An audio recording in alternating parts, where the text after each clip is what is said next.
আমাদের শালবনীতে যে এত সুন্দর একটা দোকান আছে এটা আমি এত বছরেও জানতে পারিনি। তোমরা একবার শুধু দেখো কি নেই দোকানটাতে। আমি অবাক হয়ে গেছি দেখে, শুধু দেখেই গেছি কি নেই, মানে যা দেখছি তাই মনে হচ্ছে এটাও আমার প্রয়োজন আছে বাড়িতে। দোকানটার খোঁজ পেয়ে আমার খুব হেল্প হয়েছে, এবার থেকে আমি এখানেই আসবো। একদমই যে জানতাম না ঠিক এটা নয়, রাস্তা থেকে দোকানটা অনেকবারই দেখেছি। আমার খুব আবছা মনে হয় দোকানটা একবার নতুন হয়েছিল, বোধহয় একবার এসেছিলাম। তখন অবশ্য দোকানটা 4 ভাগের 1 ভাগও মাল ছিল না, ওই নতুন নতুন যেরকম হয় আর কি। এইখানে আমি একটা কিচেনের জন্য আইটেম দেখছিলাম, এটা ওই ক্লিন করার জন্য, এটা ঠিক নাম আমি জানি না। দেখে পছন্দ হলো, অনেকদিন থেকে ভাবছিলাম নেবো, তো ওই দোকানটা পেয়ে যেতে নিয়েছি। তারপর আমি গিফট আইটেমগুলো দেখছিলাম, অনেক কিছু দেখিয়েছিল। আমি চাইছিলাম যেটা আমি ধরে নিয়ে যেতে পারবো ঝুলিয়ে। তার মধ্যে আমার এটা পছন্দ দিলে একটু ব্যবহার করতে পারবে, ভালো কোয়ালিটির নিলে বেশ ভালো, অনেক দিন ধরে ব্যবহার করা যায়, তাই ওইগুলো দেখছিলাম। তারপর দাদাটা আমাকে এরকম ফটো ফ্রেম কিছু দেখাচ্ছিলো, এইগুলো তো এখন বেশ ট্রেন্ডিং চলছে, কিন্তু আমি ওইগুলোই নেবো ভাবছি। দেখা যাক, লাস্টে তোমাদের দেখাবো কী নিচ্ছি। তারপর আমি নিচ্ছি টয়লেটের জন্য ওই ব্রাশটা। মা বললো যে এটা যদি পাস তো নিয়ে নিবি। আমি ভাবলাম এখানে এখন পেয়ে গেছি, এটাও নিয়েছি, এটাও একটা নিয়ে নিই। আজ আমি পুরো বস্তা ভর্তি কাজ নিয়ে এসেছি, পুরো ব্লগটা তোমরা শুধু দেখতে থাকো। কেনাকাটা হয়ে গেছে, এদিকে ব্যাগ ঝুলিয়ে নিয়েছি, সিটের নিচটা এখনই ভর্তি হয়ে গেছে, একটা দোকান মাত্র সেরেছি, আমি একাই এসেছি।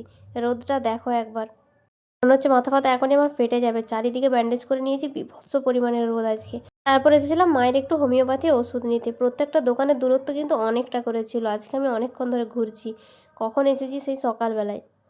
এরপর ছিলাম মিষ্টি দোকানে, ওই যে বললাম পাশের বাড়ি বোনের বিয়ে, তো ওকে মিষ্টি জল খাওয়ানো হবে আমাদের বাড়ি থেকে, মিষ্টি নিতে এসেছি।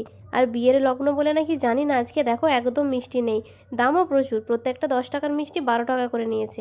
দোকান থেকে বললো আইটেম কম, সেই জন্য দোকান থেকে বললো মাল কম আছে, মানে আইটেম কমের জন্য এই ফিটিং করতে দেওয়া আছে। তারপর এসেছিলাম টেলার দোকানে, পুরোপুরি ব্লগটা বড় বড় করে আমি করতে পারছি না। এদিকে মাইক বাজছে, আজ ভোটের রেজাল্ট, আজকে ভিডিওটা আমি এডিট করছি, সেই জন্য ব্যাকগ্রাউন্ডে মিউজিকের আওয়াজ তোমরা হয়তো পাবে।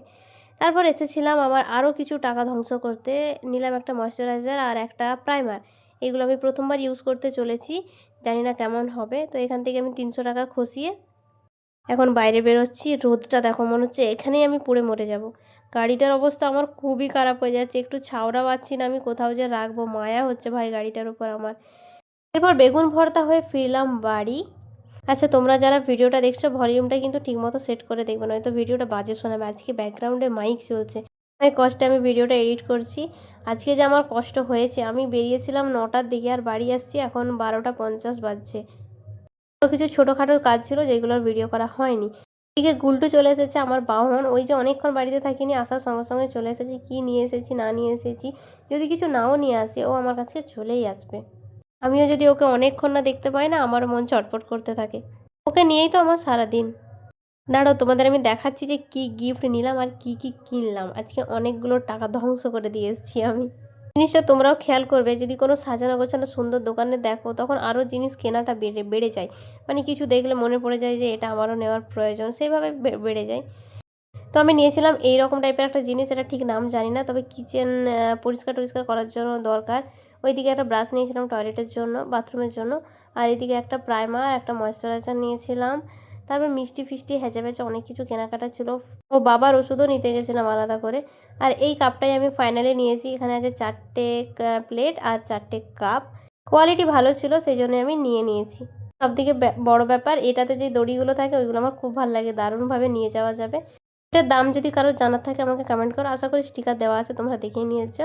আর ওই দোকানটাতে একটাই সমস্যা, সেটা হচ্ছে 1 টাকাও ছাড়বে না, 1 টাকাও ছাড়েনি। আমাকে শেষে অনলাইন পেমেন্ট করতে হয়েছে, খুচরো থাকেনি বলে।